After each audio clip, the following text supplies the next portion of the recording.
everyone. Bobby D here with Inspire Hearts and Virtual Event Fundraising. And I'm really excited to be talking with my friends here at Marknet Alliance. Now, they come from the traditional auction world, but saw what was happening and have really reached out to help. I have Jerry Lowry right there, and then I have Matt Corso right here, and Jeremy Pyatt is over in the corner right here. So, gentlemen, thank you for joining me today. Yeah. Thanks for having us, Bobby. Appreciate that. Awesome. Well, good. Thanks, Bobby. Yeah, so happy to have you here. So just someone give me a little idea of what Marknet Alliance is and where you got started and kind of where it brings us to where we are now.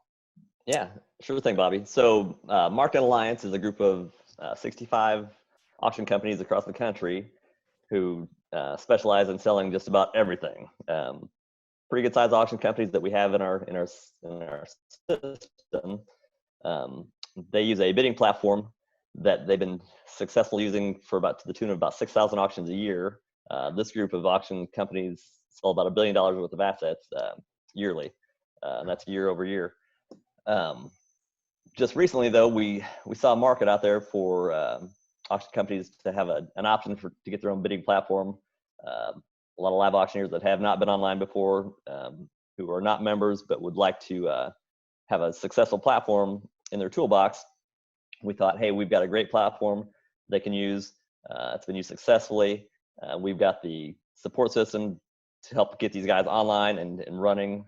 And eventually, at some point, we'd like them to become members if possible. If not, this platform itself has everything that an auctioneer would need to get through any live simulcast or hybrid auction.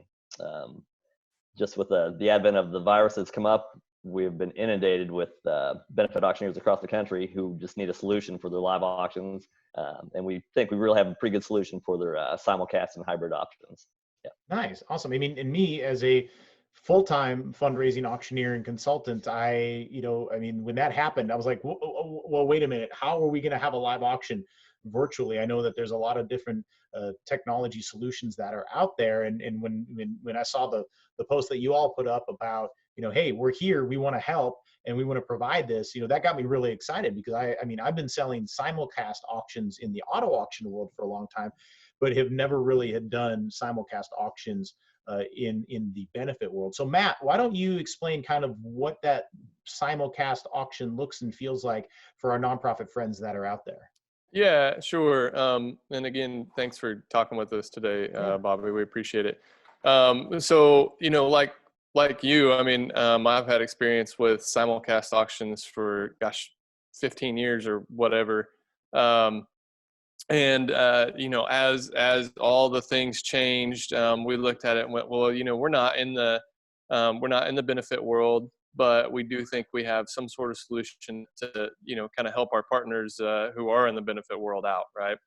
And so when we look at a simulcast auction, and when you take, okay, we've got typically, how our event goes, we have the silent auction, we have the live portion.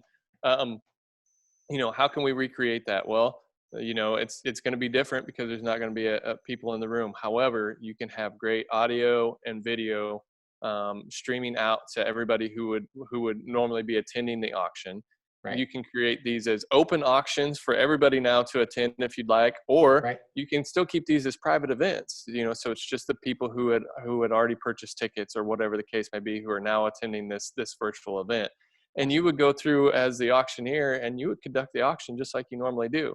The difference is now you've got one person with you who's implementing this, and they're, taking the bids for you. They're acting as your ring person. They don't have to even be in the same room as you. They could, just like we have now, that you have an AirPod in or something, and you're listening to them, and they're saying, yep, and whatever the case may be. I'm going like $25,000, now going to get 30,000, 30, 30, 30, and then I would hear it be like, yep, and you're going, and, yep, yeah. Yeah, okay. Exactly. And then as the auctioneer, you also have a screen up that's, we have something called an auctioneer screen. So it shows you all the people who are interested, who are logged into the event, all the people who are interested in that particular item, something I'm sure you've seen when you've been selling at your auto auctions. It tells you what happened on the previous one. as well. And so it keeps you engaged. And really, honestly, if you set up in your virtual kind of studio, whatever, you could have that up on a big screen, and it gives you something to look at. So you feel like you're communicating with somebody, as opposed to, I'm just looking at a camera. We've seen pretty cool studios set up in the past, just from like some virtual industrial auctions and things, where they've had all these monitors up and they can see everything that's going on, and it's what they focus on. So it really gives a cool point for the auctioneer to look at. That's awesome. On the flip side, we also have something called a hybrid auction. Okay. And the hybrid auction is a combination of our online only auctions and the live simulcast auction. And we kind of talked earlier what that could allow somebody to do if they don't have maybe a bidding platform in place like that they would use on site to do their silent event. They could put all those silent auctions, silent items in one catalog with the live auction. And as you go through your silent items, they would come into the ring. People would see it. They're attending this virtual live event. They see it come in. Oh, here's the silent auctions ending in 30 seconds on this item. I'll get my last bids in. It rolls it, extends it to, resets to 30 seconds every time until it's over. You as the auctioneer are probably not going to take the time to talk through every single silent item. There may be one that pops up where you go, hey folks, here's a great deal. Don't miss out on this package that's on the silent auction, right? And you have that ability. It gets to the live portion. You go, okay, folks, here we go. We're now into the live auction. Okay. Item comes up. Again, you can start bid calling it just like you would before. You've got your implementer. They can just be extending the time on that, right? I'm going to add more time, add more time, add more time. And then you can just say, okay, folks, that's it. 30 more seconds. Unless nobody bids, we're going to move on. Okay. And it's kind of just really a cool way to do it. Audio, videos there, the latency. That's one thing we're really proud of with our system, is the latency issues are pretty much non-existent. It's within a second. I've sat and I've implemented auctions, sat by the auctioneer, had my phone up, pulled that auction up, and just kind of plugged some headphones in and listened to it. And I mean, it's just like they're right next to me. It's really cool. The developers worked really, really hard on that. So they'd be happy to hear me say that they did a good job. So looks great on a PC, looks great on a phone. That's awesome. That's exciting for me. Yeah, nothing special either that they have to install to get that to work on their phone. Like, you just pull up the event, the video pops right up. It's not going to ask you to download anything. It's ready to roll. That's awesome. Great. That's what we're doing. Awesome. So now that's, from the, from the nonprofit side. So what does it like for a donor side, especially someone that maybe has never bid in an online auction before, never really experienced anything like that. Let's talk about that kind of that user or that bidder experience. Like how easy is it to use for someone that has never done this before? Yeah.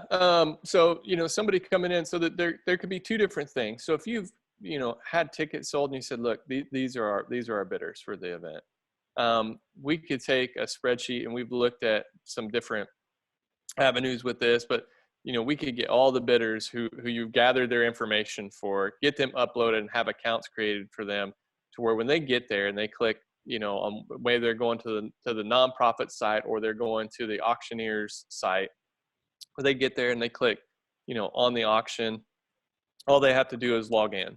Okay. Now, if for some reason it's just open to everybody and you haven't pre-registered them, they just go real simple. Again, they go to the same process. They're going to go to whatever website you've directed them to. They're going to click on the link, and they're going to go, okay, I need to put my information in. So type it in. Very, very simple. So it's just, anything that you've created an account for, it's really similar, just all your basic information. You put it in, and then you're in the auction, you're ready to go. When you're in the live auction, what you're going to see is you're going to see a video that has the audio. You're going to see off to the side of that, or depending on how the auctioneer kind of has it displayed, you're going to see the opportunity to bid. Nice big button, says current, $1,000, asking $1,100. You click on that big asking button, and your bid's placed. Okay. And it says, you're in, you're out. and it changes colors, and it pops up and it lets you know. Of course, you're hearing it, and you know, as the auctioneer, especially I think in the benefit world, you have the opportunity to go, okay, hey Bobby, we got you in at 1,000. Jeremy, you're out. Okay, Jeremy, we've got you in at 1,100. You know, Bobby, let's get back in. Jerry, we see that you're looking at it.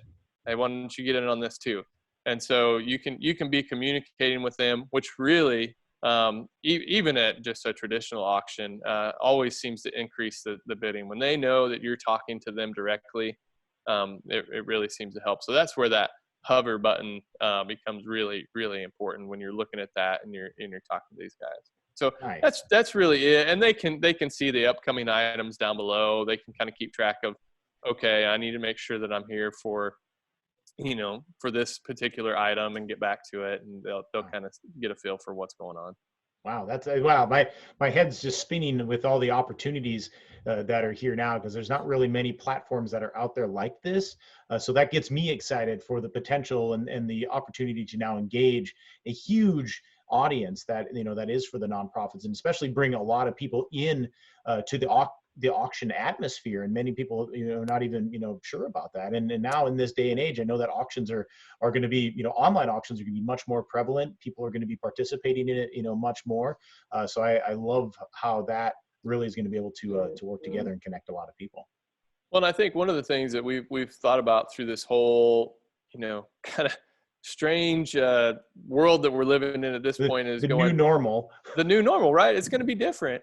But as we come out of this, and you know, we're going to get back to going to those live events, right? But why wouldn't you continue to incorporate something like this into Yeah. your like, okay, now I know how to use it. I was kind of thrown into this fire.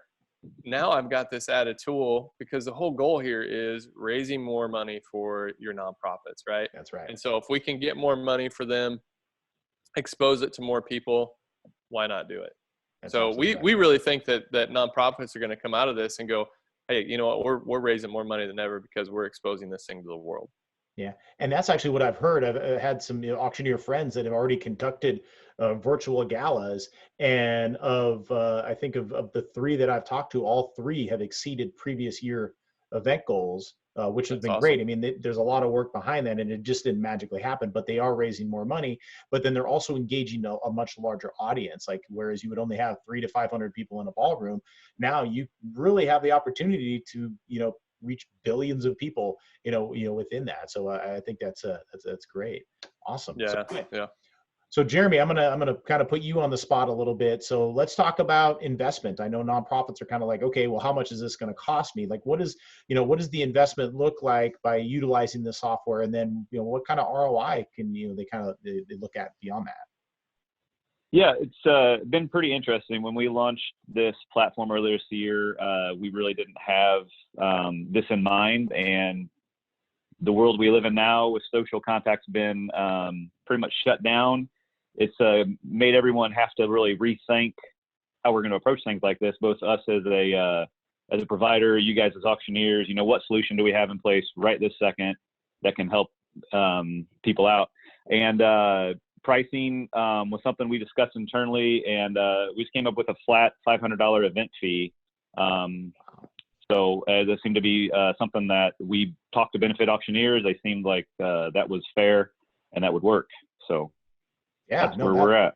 That's awesome. Yeah, thanks for putting that together. I know that nonprofits are definitely budget minded within this, and every dollar counts. And to bring in a super powered technology like this to create a better auction experience throughout, I think that's absolutely that's great. So good. I'm really, really excited for this. So before we wrap up, I just wanted to see, is there any tips or tricks or ideas that we can offer to nonprofits as they are going towards this new normal, or now evolving their events, that you can give from your standpoint?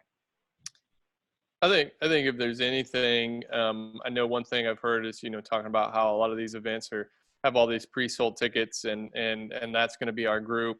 And look, again, this is me coming from the nonprofit world, but my advice is open it up to the world. Like, change. Don't be afraid to change what you're doing to make this better for your nonprofit. Wonderful. Excellent. Well, good. That's I love that. Don't be afraid to change. I mean, change is imminent. That's the one constant in the world, is that, things will change. And if we can embrace that change and utilize the right tools to help us push forward in that, then that's where that success can come from. Absolutely. Awesome. All right. Well, gentlemen, I do want to thank you all so much. Again, we got Jerry Lowry, Jeremy Pyatt, and Matt Corso. Thank you all for being a part of this. And again, my name is Bobby D with Inspire Hearts and the Virtual Event Fundraising. Nonprofits, what you do matters. You are able to make the change in the world if you can make the changes to do that. Continue to be awesome, and we'll see you all later. Remember to aspire to inspire, and we'll talk to you later. Okay, everyone, happy fundraising. Bye.